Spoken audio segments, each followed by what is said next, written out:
Ale o ke vai ya ko mo a mai fo e la opse e roi dia lo fasitina le na mai rungo na ta awale la maka fo ile fai yo kala ya au te ofo fo so le le madi ola so la ngona o e la vai ile to inga finangalo sa fa ke ia wala ngai le ke va ko la kuskala ko inga la kuskala opposition ya na pe mai o mele ka ngo ya ko ka ko le ngusila pe fo ngo mai le la var ko pele wa ko ngusila oi sa mo mo ka wile ma ke lo fo la nga ingisi sa mo ele la pale le kupele nga ba ole kupele in fact o ke lo ngisi ma sa lo le mo poi a fa nge kupe o fe a ri le a pen ko fa fonga le pakeki nga ave le pung o fa nga kula le environment ma le natural resource ale ko wa umba ngai ko sumi le ngale ko pakeki de na wo ko o manga package le sumi le ngale ko pakeki i lalo la punga o fa nga kula le sumi le ngale o lo vinga ka kele ma salomia po fe o yai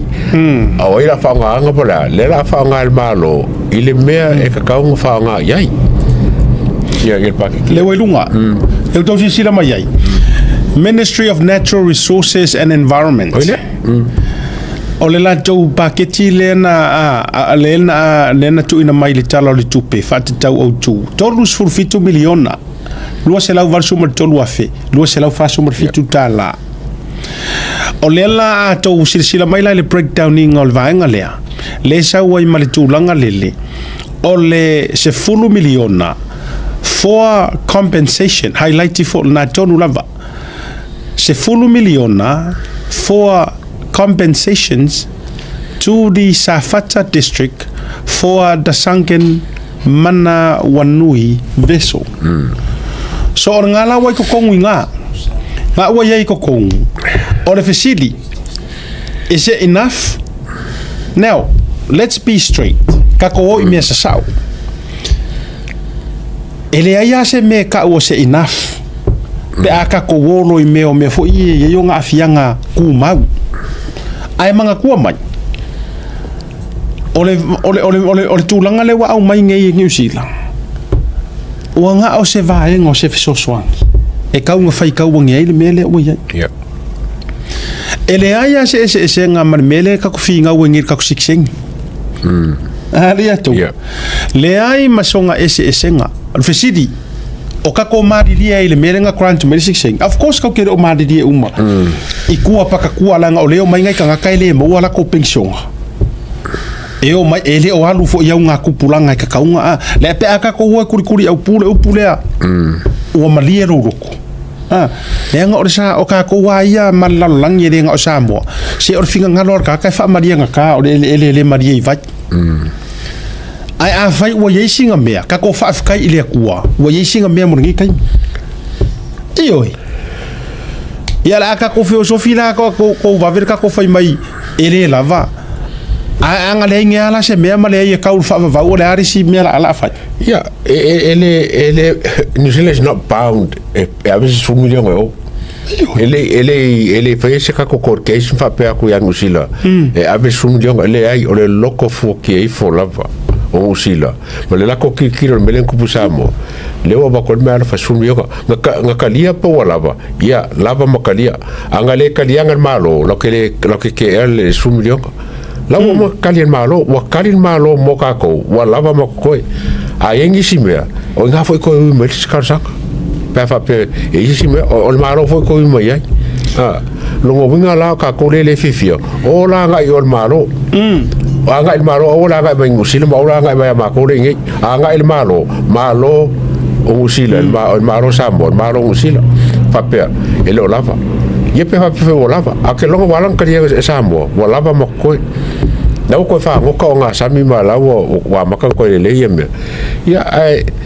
e ke o la nga me a o fa le lava ya o fa malo ko ka sanga musila ba ke sumio le nga ko ngwa o le vingo la tala se kako amaka yes kako amaka mai ai le upu fo ile le kako ai le mangu u kako fa fe kai mo kupu mo se mo yese me amaka I mean for the long run ka ko kere o ilo walanga aku ka ko fainga maro ele le ka ko fainga pa anga mangi usila ole ako e fa maro sia ka ko fainga fa wo mamai mangi usila so ka ko kere o ilo le who knows maybe in the near future ole and who knows le lope ka kausanga ole yengi ngai compensation fa pingi mai kupe fa pe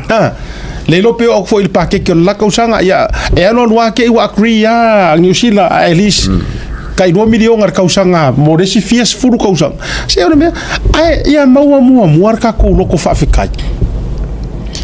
maua mua loko fa afrika pe ya mene ngo fa ku ngala ngo ku examples le ole siksengi ngo fa ngile atu mana tu e kele a e ngale i manga o fa mai a fa ele au isi au nga kupulanga ye si dere au fa ya wa ngila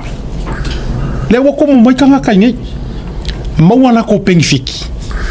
e ova ko marka i koru se lau va yaso ko pengi usila le u fa solo so ngi fale ma e alua se eventually ya o ai kulanga nga ai morka mi amaka ka ko fa fe kai yari maku ye yo ka ko loko le me fo ile fa fe kai le ku wa kakala mo mai se vango le ato moi mai elengo ngo sila fo ese la organization penso sang ka pule ke longa la wa ikalonga i ba malo mo directing sila samo isi kupe mo mai meia o funga environmental climate change me fa pena man ko fo le ba fo le nga pomo falangi ngile la fo ngol ba lenga pomo ile waf o nga foi ke le paninga nga ba ala fa vele po e fonga i Pacifica le ai mo se ka ko kangon ka upunga a ko nga funding nga fenga ka sanga ba ko so songi ku malo awa le sila me mari ya se fa ku bela kakala kusa okay loa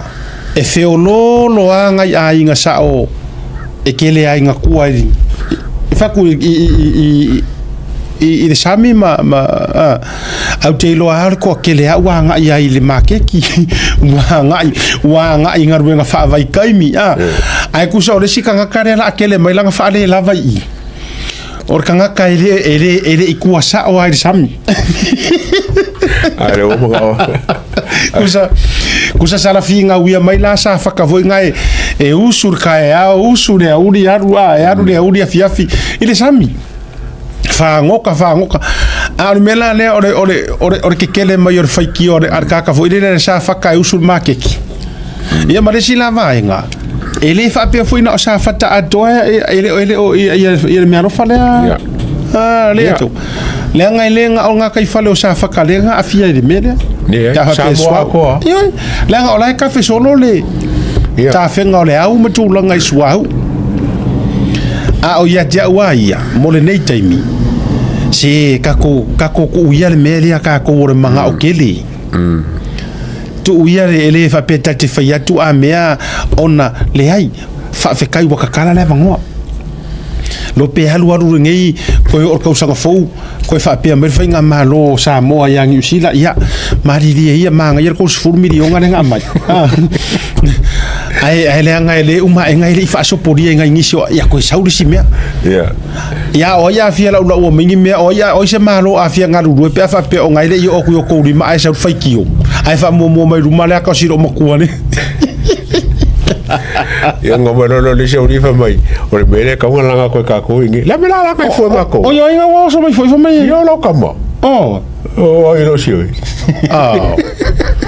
i me nga clip nga ba ka o me tona na tato la nga to le ka ko ngi mi de ngi usira ka nga ko le la par ku pepe e nga fo yo ku pele le campaign so le me de wa le ku fa u ka isfuru a fe manga me ni nga jaura e fo me mo ke la nga ku re ya le ai se ka ngo la nga sa o la nga wa la campaign le nga ru fa wa ka sira ka nga ru campaign campaign foi e me foi o ngofo mau e po free visa e po e minga ru ma ro campaign e anga ka me verga ka e fa nga campaign ga ka dia a fa visa kama we tu ya visa o free visa mo New Zealand free visa mo si suma ya la sunga se fa suma mo que ave o officer